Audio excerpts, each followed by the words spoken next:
Сәлеметсіздер ме, құрметті әріптестер. Бүгін мен осы видеода сіздерге КТП-ның толтырылу жолын көрсеткім келіп отыр. Яғни КТП деп отырғанымыз мынау сіздердің күнделікті кезетте әрбір сабаққа тақырыпты жазу.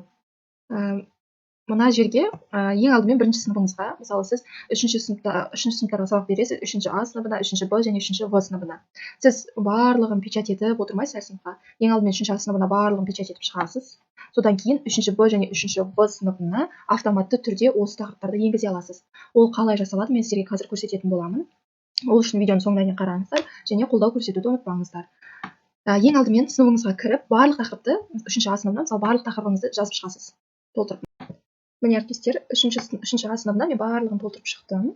Енді 3-ші Б сыныбына мен қайтадан осының бәрін жеке бұрында копировать етіп, ары қарай қоятынмын. Копировать етіп, 2-ші сыныпқа отыратынмын. Өзім осы жаңа оқу жылы басталғанда білдім, осылай істеуге болатынын. Мүмкін сіздер білмей жатсаңыздар, сіздерге кішігірім осындай лайфхак деп айтуға болады. Енді былай, мында посмотреть, жаңда экспортировать, одан кейін распечатать деп тұр, иә. Соның экспортировать дегенді басамыз. Міне сіздерге осындай файл шығады. Lesson planning zip деп. Открыть файл дейміз. Міне 2021 3 А деп тұр. Excel файлында шығады. Бұны автомат түрде сақтай аласыздар. Менде автомат түрде загрузкада сақталып тұр. Міне ашып қарасаңыздар, менің барлық тақырыптарым мұнда шығып тұр. Міне көріп тұрсыздар ма? 25 мамырға дейін. Енді біз 3-ші келесі сыныпқа кіреміз. 3-ші Б сыныбы. 3-ші Б сыныбында менде барлығы толтырылмаған. Міне қазір сіздердің алдарыңызда толтыратын боламын.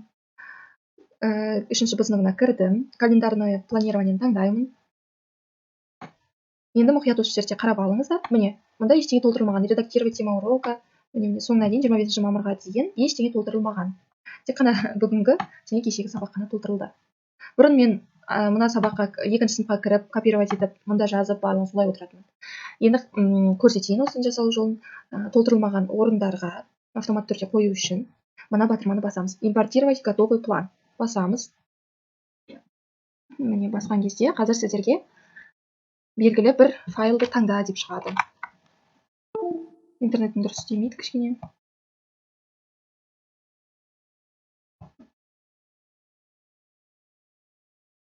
Міне біз импортировать дегенді бастық. Импортировать дегенді басқан кезде импорт календарного планирования деп шығады.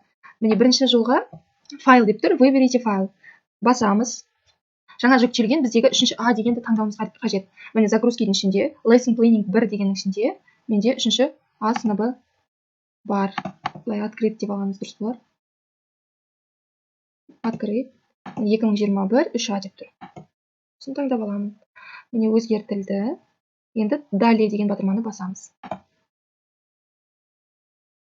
Сіздің сыныбыңыз барлығы шығады. Төменге қарай түскенде мұнда барлығы қызыл болып тұр, иә. Соның ортадағы тема урока дегенді, не импортироваттың орнына тема урока дегенді басамыз. Міне, жоғарыдағы қызыл болады, төмендегі қызыл болып тұрады, ал ортадағы жасыл болып тұру керек. Тема урока деген таңдайсыздар. Болды, ары қарай далені басамыз. Барлығы шығып тұр, міне. Импортировать дейміз соңында. Вот, импорт успешно завершен.